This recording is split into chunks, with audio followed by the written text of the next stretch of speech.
Hello जय हिंद प्यारे साथियों। अगर आप भी दोस्तों क्लास 9th में पढ़ते हो और 27 जून को क्वार्टरली एग्जाम यानी कि मेरे प्यारे बच्चों त्रैमासिक परीक्षा सोशल साइंस का देने वाले हैं प्यारे बच्चों, तो यह वीडियो आपके लिए काफी ज्यादा खास होने वाला है क्योंकि लेकर आ चुके हैं प्यारे बच्चों सोशल साइंस यानी सामाजिक विज्ञान का बिल्कुल ओरिजिनल प्रश्न पत्र जो आपके परीक्षा में 100% प्रश्न देखने के लिए मिलेगा।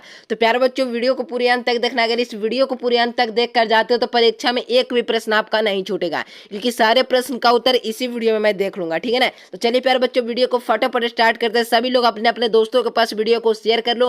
2 घंटा 45 मिनट का समय मिलेगा और 80 अंक की आपके परीक्षा होंगे। ठीक है दोस्तों, तो सभी लोग चैनल को सब्सक्राइब कर दोस्तों के पास वीडियो को शेयर कर लो। और प्यारे बच्चों सुन लो, अगर सब्जेक्टिव का सॉल्यूशन चाहते हो प्यारे बच्चों सारे प्रश्न का उत्तर, तो डिस्क्रिप्शन में जाओ, व्हाट्सएप ग्रुप का लिंक होगा प्यारे बच्चों, वहां पर जाकर ज्वाइन कर लेना। ठीक है ना, वहीं पर आपको ऑब्जेक्टिव सब्जेक्टिव का आंसर मिलेगा। ठीक है ना, अब चलिए देखिए प्यारे बच्चों यहाँ पर 1 से 80 तक प्रश्न देंगे, 40 प्रश्नों का उत्तर देना रहेगा। ठीक है ना, इतना तक कंप्लीट। अब देखो यहाँ पे फर्स्ट क्वेश्चन कहा दे रहा दोस्तों, उत्माशा होता है ना प्यारे बच्चों, जो होता है ना अंतरिक्ष की खोज किसने की थी? तो याद रखना प्यारे बच्चों, जो होता है ना उत्माशा अंतरिक्ष होता है ना प्यारे बच्चों, इसकी खोज करने वाले का नाम क्या था प्यारे बच्चों? तो याद रखना इसका करेक्ट आंसर क्या नाम था प्यारे बच्चों? तो बार्थोलोमिया होता है ना प्यारे बच्चों, डियाज, यानी कि डी नंबर आपका बिल्कुल करेक्ट आंसर हो जाएंगे। अगला क्वेश्चन देखो, नेक्स्ट क्वेश्चन है प्यारे बच्चों, फ्रांस की होता है ना प्यारे बच्चों राज क्रांति के समय वहां का राजा कौन था? यानी फ्रांस की राज्य क्रांति के समय वहां का राजा कौन था? तो फ्रांस के राज्य क्रांति हो रहा था ना, तब वहां का जो राजा था ना प्यारे बच्चों कौन था? तो होता ना लुई 17वां था ना प्यारे बच्चों, लुई 16वां था। ठीक है, तो याद रखना सी नंबर बिल्कुल करेक्ट आंसर हो जाएंगे। अगला क्वेश्चन देखो, अगला क्वेश्चन है प्यारे बच्चों, 1917 में कौन देश प्रथम विश्व युद्ध से अलग हो गया था? यानी कि 1970 में होता ना प्यारे बच्चों, कौन सा देश है ना जो प्रथम विश्व युद्ध से क्या हो गया था? तो अलग हो गया था। ठीक है, तो याद रखना जो रूस है ना प्यारे बच्चों, रसिया, जो अलग हो गया था, ए नंबर बिल्कुल करेक्ट आंसर हो जाएंगे। अगला क्वेश्चन देखो, अगला क्वेश्चन है प्यारे बच्चों, राष्ट्र संघ की स्थापना कब की गई थी? यानी राष्ट्र संघ है ना प्यारे बच्चों, इसकी स्थापना प्यारे बच्चों याद रखना कि 1945 ईस्वी में प्यारे बच्चों, यानी कि डी नंबर आपका बिल्कुल करेक्ट आंसर हो जाएंगे। 1945 प्यारे बच्चों, डी आप सभी बच्चों का बिल्कुल करेक्ट आंसर हो जाएंगे। अगला क्वेश्चन देखो, नाजी पार्टी का प्रतीक चिन्ह क्या था? तो नाजिक पार्टी का जो प्रतीक चिन्ह है ना प्यारे बच्चों, स्वास्तिक था। ठीक है ना, स्वास्तिक था प्यारे बच्चों, इस प्रकार से होता है ना, वही था। ठीक है, तो याद रखना बी नंबर आप सभी बच्चों का बिल्कुल करेक्ट आंसर हो जाएंगे। नाजीवाद का प्रवर्तक कौन था? तो नाजीवाद का प्रवर्तक याद रखना है कि हिटलर था प्यारे बच्चों, याद रखना बी नंबर बिल्कुल करेक्ट आंसर हो जाएंगे। ये सारे प्रश्न आपके परीक्षा में इसी प्रकार के प्रश्न देखने के लिए मिलेंगे, तो सभी लोग चैनल को सब्सक्राइब कर लो प्यारे बच्चों और दोस्तों के पास वीडियो को शेयर अवश्य करना। ओके, अगला क्वेश्चन देखो, चलिए भारतीय वन जो होता है ना प्यारे बच्चों अधिनियम कब पारित हुआ? यानी भारतीय वन अधिनियम प्यारे बच्चों कब पारित हुआ था? तो 1865। ऑप्शन नंबर बी बिल्कुल करेक्ट आंसर हो जाएंगे।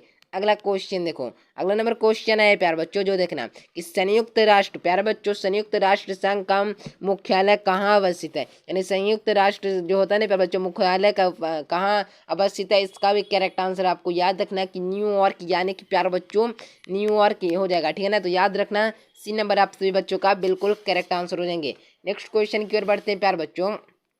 अगला क्वेश्चन देखो, 9 नंबर क्वेश्चन देखो, अमेरिका का संविधान कब लागू हुआ था? देखिए प्यारे बच्चों, अमेरिका का संविधान होता है ना प्यारे बच्चों, जो 1987 ईस्वी में लागू कर दिया गया था। ठीक है ना, ठीक है, तो याद रखना कौन सा ऑप्शन में दिया हुआ है?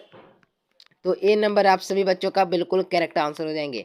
अगला क्वेश्चन देखो, मैट्रिक्स होता है ना प्यारे बच्चों, जो होता है ना प्यारे बच्चों मार्टे एस्क्यू होता है ना, कौन सी पुस्तक लिखी? तो कौन सी पुस्तक लिखी थी? तो इसका नाम है कि विधि की आत्मा। ऑप्शन नंबर बी बिल्कुल करेक्ट आंसर हो जाएंगे। नेक्स्ट क्वेश्चन देखो प्यारे बच्चों, अगला नंबर क्वेश्चन है कि द्वितीय विश्व युद्ध कब आरंभ हुआ था? तो प्रथम विश्व युद्ध और द्वितीय विश्व युद्ध में थोड़ा सा कहीं फर्क है प्यारे बच्चों। द्वितीय विश्व युद्ध लगभग हमारे हिसाब से 1939 ईस्वी में हुआ था। ए नंबर आपका बिल्कुल करेक्ट आंसर हो जाएंगे। ठीक है ना, तो ए आपका बिल्कुल करेक्ट आंसर है। अगला क्वेश्चन जो होता है ना प्यारे बच्चों, संथाल विद्रोह का नेता निम्न में से कौन था? तो कौन था प्यारे बच्चों? तो याद रखना है कि जो होता है ना सिद्धू कान्हू होता है ना प्यारे बच्चों, वही था। डी नंबर आपका बिल्कुल करेक्ट आंसर हो जाएंगे। अगला क्वेश्चन देखो, 13 का भी प्यारे बच्चों आपको याद रखना बी नंबर हो जाएंगे। अगला क्वेश्चन देखो, थोड़ा फास्ट में सारे प्रश्न करा देता हूँ ताकि आपका सब्जेक्टिव की तैयारी करने के लिए भी आपके पास समय बचे। ठीक है ना, चलिए अगला क्वेश्चन देखो प्यारे बच्चों, क्षेत्रफल की दृष्टि से भारत का विश्व में कौन सा स्थान है? तो क्षेत्रफल यानी कि प्यारे बच्चों स्थान की बात किया जाए यानी सबसे बड़ा देश कौन सा है, भारत का स्थान कौन सा है? तो याद रखना है कि जनसंख्या में टॉप पर है, क्षेत्रफल में कहाँ पर है? तो 7वां पर है, ठीक है ना। तो ए नंबर बिल्कुल करेक्ट आंसर हो जाएंगे। अगला क्वेश्चन देखो, भारतीय मानक समय जो होता है प्यारे बच्चों घंटे आगे है, कितने घंटे आगे हैं दोस्तों? तो याद रखना इसका भी करेक्ट आंसर है 15 नंबर प्रश्न का हो जाएगा लगभग 2.5 घंटे। ऑप्शन नंबर बी ए बिल्कुल करेक्ट आंसर हो जाएगा, ठीक है ना, 2.5 घंटे हो जाएंगे। निम्नलिखित प्यारे बच्चों निम्न कारणों को कौन सा जलवायु प्रभावित नहीं करता है? तो कौन सा जलवायु है ना प्यारे बच्चों जो प्रभावित नहीं करता है, ठीक है ना। तो याद रखना इसका भी करेक्ट आंसर देशांतर हो जाएगा प्यारे बच्चों, सी नंबर बिल्कुल करेक्ट आंसर हो जाएंगे। अगला क्वेश्चन 17 का भी प्यारे बच्चों याद रखना क्या हो जाएगा? तो मैसीन राम हो जाएगा दोस्तों, मैंसीन मौसी राम हो जाएगा, यानी कि प्यारे बच्चों सी नंबर हो जाएगा। 18 का भी करेक्ट आंसर प्यारे बच्चों सी नंबर हो जाएगा। प्यारे बच्चों नेक्स्ट क्वेश्चन देखो थोड़ा फास्ट प्यारे बच्चों, किस देशांतर मानक में होता है? तो इसका भी करेक्ट आंसर आप सभी बच्चों को याद रखना है, ये हो जाएगा 82.30 पूर्वी देशांतर, ठीक है ना, याद रखना है नंबर। चलिए कहा जाए ब्रह्मपुत्र नदी को बांग्लादेश को किस नाम से जाना जाता है? तो ब्रह्मपुत्र नदी को इन प्यारे बच्चों बांग्लादेश में होता है ना, जो लगभग मेघना से जाना जाता है, ठीक है ना। तो याद रखना है ए नंबर बिल्कुल करेक्ट आंसर हो जाएंगे। अगला क्वेश्चन देखो, गंडक नदी नेपाल के किस नाम से जाना जाता है? तो गंडक नदी नेपाल के किस नाम से जाना जाता है? तो नारायणी नदी, नारायणी नदी ऑप्शन नंबर भी बिल्कुल करेक्ट आंसर हो जाएंगे। चलिए कांवर झील कहाँ उपस्थित है? तो कांवर झील मेरे प्यार बच्चों बेगूसराय में उपस्थित है, डी नंबर बिल्कुल करेक्ट आंसर हो जाएंगे। भारत में वन्य जीव संरक्षण नियम कब लागू किया गया था? तो इसका भी करेक्ट आंसर ए नंबर हो जाएंगे प्यार बच्चों 1972 ईस्वी हो जाएंगे, ये बिल्कुल करेक्ट आंसर हो जाएंगे। किस देश का करुणा पाए जाते हैं? तो किस देश में करुणा पाए जाते हैं? तो इसका भी करेक्ट आंसर बी नंबर हो जाएगा ऑस्ट्रिया, प्यार बच्चों बी बिल्कुल करेक्ट आंसर हो जाएंगे। निम्नलिखित में से सर्वाधिक साक्षरता वाला किस राज्य में है? तो अधिक साक्षरता वाला राज्य किस में है? तो याद रखना केरला, ऑप्शन नंबर डी बिल्कुल करेक्ट आंसर हो जाएंगे। 26 का भी प्यार बच्चों विषुवत रेखा के नजदीक कौन सा देश है? तो प्यार बच्चों याद रखना कि विषुवत रेखा के सबसे नजदीक में श्रीलंका है, डी नंबर बिल्कुल करेक्ट आंसर हो जाएंगे।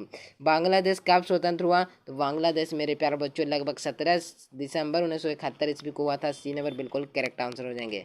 अगला क्वेश्चन सिंधु जल समझौता कब हुआ? तो सिंधु जल समझौता 1955 ईस्वी में हुआ था, बी नंबर बिल्कुल करेक्ट आंसर हो जाएंगे। अगला क्वेश्चन देखो, कोसी नदी का उद्गम स्थल कौन है? तो कोसी नदी का उद्गम स्थल प्यार बच्चों याद रखना है कि कोसी नदी का उद्गम स्थल गंगोत्री हो जाएगा, ए नंबर बिल्कुल करेक्ट आंसर हो जाएंगे। अगला क्वेश्चन निम्न में से कौन सी नदी सांगपो नाम से जाना जाता है? तो इसका नाम भी प्यार बच्चों याद रखना है कि गंगा, ऑप्शन नंबर ए बिल्कुल करेक्ट आंसर हो जाएंगे। अगला क्वेश्चन देखो, सार्वभौम वयस्क के मताधिकार प्रथम देश कौन है? तो इसका भी करेक्ट आंसर प्यार बच्चों न्यूजीलैंड हो जाएगा, ठीक है ना। तो ए नंबर बिल्कुल आप सभी बच्चों का बिल्कुल करेक्ट आंसर हो जाएंगे। नेक्स्ट क्वेश्चन देखो कि जो होता है ना क्या क्या होता है ना प्यार बच्चों क्वाबे होता है ना, क्वामे इन क्रोमा किस देश से है? तो इसका भी करेक्ट आंसर याद रखना कि घाना देश से, घाना एक देश से प्यार बच्चों, बी नंबर बिल्कुल करेक्ट आंसर हो जाएंगे। लोकतंत्र में शासन कौन करता है? तो लोकतंत्र को जनता के लिए जनता द्वारा चुने गए प्रतिनिधि को ही क्या कहते हैं? तो लोकतंत्र कहते हैं, ये नंबर बिल्कुल करेक्ट आंसर हो जाएंगे, जनता मालिक होता है इसका, ठीक है। अगला क्वेश्चन देखो, चलिए भारतीय संविधान सभा प्रारूप समिति का अध्यक्ष कौन थे? तो इसका अध्यक्ष कौन रहने वाले थे? तो याद रखना BR अम्बेडकर यानी भीमराव अम्बेडकर जी थे, ठीक है, बी नंबर बिल्कुल करेक्ट आंसर है। मत अधिकार जो होता है ना आयु की 21 से घटाकर 18 वर्ष कब की गई थी? तो 21 वर्ष पहले था यानी पूर्व कब था सर जी? तो याद रखना है कि जो लगभग था ना प्यारे बच्चों 1989 ईस्वी में 21 साल हो जाता है ना तभी आप वोट दे सकते हो, लेकिन इसे चेंज कर दिया गया और 18 वर्ष कर दिया गया था 1989 में। निम्नलिखित में से कौन सा मौलिक अधिकार नहीं है? तो मौलिक अधिकार तो हमारे हिसाब से मेरे प्यारे बच्चों आप लोग देखोगे ना तो मौलिक अधिकार शिक्षा का अधिकार, स्वतंत्रता का अधिकार, समानता का, लेकिन संपत्ति का अधिकार होता है प्यारे बच्चों। देख लो कितना बिहार बोर्ड अजीब क्वेश्चन डाल दिए, ऑप्शन से ही आप लोग पहचान जाओगे, डी नंबर बिल्कुल करेक्ट आंसर है। सभी लोग प्यारे बच्चों अभी तक सब्सक्राइब नहीं किए हो तो सभी लोग सब्सक्राइब कर लो और दोस्तों के पास वीडियो को शेयर अवश्य करना, ओके। सर्वोच्च न्यायालय के न्यायाधीश नियुक्ति कौन करता है? तो सर्वोच्च न्यायालय के न्यायाधीश राष्ट्रपति जी करते हैं, बी नंबर बिल्कुल करेक्ट आंसर हो जाएंगे। अगला क्वेश्चन देखो 38 का भी प्यारे बच्चों सी नंबर हो जाएगा, महाराष्ट्र, सी आपका बिल्कुल करेक्ट आंसर। भारत का सर्वोच्च न्यायालय का गठन किस वर्ष हुआ? तो भारत में सर्वोच्च न्यायालय का गठन प्यारे बच्चों याद रखना है 1950 ईस्वी में किया, ऑप्शन नंबर बी बिल्कुल करेक्ट आंसर हो जाएंगे। अगला क्वेश्चन अगला क्वेश्चन देखो प्यारे बच्चों, जो होता है ना कि राज्यसभा संपत्ति कौन होता है, तो इसका भी करेक्ट आंसर हो जाएगा प्यारे बच्चों सी नंबर, उपराष्ट्रपति। सी बिल्कुल करेक्ट आंसर हो जाएंगे। तो देखिए प्यारे बच्चों, वीडियो बहुत लंबा हो रहा है, ठीक है ना। 40 ही ऑब्जेक्टिव आपके परीक्षा में रहेंगे बनाने के लिए, तो आप लोग 40 ऑब्जेक्टिव इसी में से बना लीजिएगा। बिल्कुल करेक्ट आंसर हम लोगों ने बता दिया। बिल्कुल यही प्रश्न आपके परीक्षा में 100% देखने के लिए मिलेगा। अगर सब्जेक्टिव का आंसर चाहते हो तो डिस्क्रिप्शन में व्हाट्सएप ग्रुप को लिंक को ज्वाइन कर लेना। वीडियो आप लोग को कैसा लगा, वीडियो पसंद है तो दोस्तों के पास शेयर करो, चैनल को सब्सक्राइब करो। मिलते हैं नए से प्यारे से वीडियो में, तब तक के लिए bye bye. Thanks for watching this video. जय हिंद, वंदे मातरम।